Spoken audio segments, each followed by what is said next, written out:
ચિરંજીવી યોજના હેઠળ જે હોસ્પિટલને પ્રત્યેક સુવાવડ દીઠ સરકાર નાણાં ચૂકવે છે, ત્યારે અરવલ્લી જિલ્લાની મોડાસા સાર્વજનિક હોસ્પિટલ ચિરંજીવી યોજના હેઠળ આવરી લીધેલ હોવા છતાં દર્દીઓ પાસેથી નાણાં વસૂલી રહી છે। મોડાસામાં સાર્વજનિક હોસ્પિટલ ચિરંજીવી યોજના હેઠળ છે। આમ છતાં સાર્વજનિક હોસ્પિટલના સત્તાધીશો ગરીબો પાસેથી દવા અને ડોક્ટરની ફીના નામે 2000 થી પણ વધુ રૂપિયા ભરાવે છે।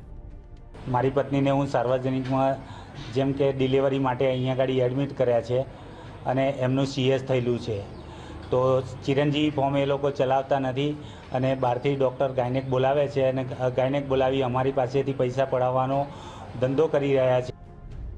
મોડાસા સાર્વજનિક હોસ્પિટલે સરકાર સાથે ચિરંજીવી યોજના હેઠળ MOU કર્યા હતા અને હોસ્પિટલમાં ચિરંજીવી યોજનાનો લાભ મળવાપાત્ર હોવાની જાહેરાત પણ કરી દેવાઈ હતી, પરંતુ હોસ્પિટલ સત્તાધીશો ગરીબો પાસેથી પૈસા ખંખેરે છે અને આ અંગે જ્યારે સત્તાધીશોને પૂછવામાં આવ્યું ત્યારે તેમણે અનેક બહાનાઓ બતાવ્યા હતા। 2 મહિના પહેલા મારા ગાયનેકોલોજીસ્ટ ડૉક્ટર જલ્પાબેન ડિલિવરી રજા પર ગયા હોવાથી મારે ત્યાં આગળ હાલ ગાયનેક નથી અને ચિરંજીવી યોજનાનો લાભ લેવા માટે મારે બહારથી ડૉક્ટરને બોલાવવા પડે છે। બહારથી ડૉક્ટરો પેમેન્ટ સિવાય આવતા નથી, એટલે ઓછા ખર્ચે અમે મોનીશભાઈ અને ડૉક્ટર ધર્મેશભાઈ જોડે કમિટમેન્ટ કરેલું છે કે ભાઈ આવા દર્દીઓને તમે ઓછા ખર્ચે તમે ઓપરેશન અને દર્દીને તમે સારવાર આપો એમ, એટલે અમે નજીવા ખર્ચે પણ આ સ્કીમ ચાલુ રાખી છે। હાલ મારી જોડે ગાયનેકોલોજીસ્ટ નથી।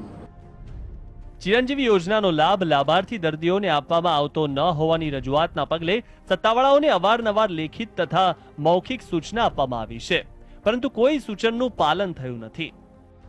ચિરંજીવી યોજના અંતર્ગત એક દર્દીની ફરિયાદ મળેલ છે લેખિતમાં કે ભાઈ ચિરંજીવી યોજનાની ચાલતી હોસ્પિટલમાં સારવાર માટે ગયા હતા અને ત્યાં તેમની પાસેથી કંઈક નાણાં લેવામાં આવે છે। આ ફરિયાદના આધારે તાત્કાલિક ધોરણે તપાસ કરવામાં આવશે અને તપાસ કરી અને જે કંઈ પણ નીકળશે તે અંગેની ઘટતી કાર્યવાહી કરવામાં આવશે અને છેલ્લામાં છેલ્લું MOU રદ કરવા સુધીની પણ કાર્યવાહી કરવામાં આવશે।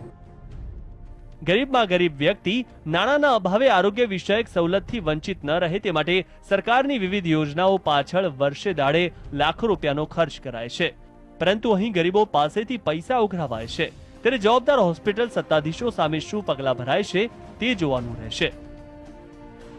રાકેશ પટેલ, GSTV, અરવલ્લી।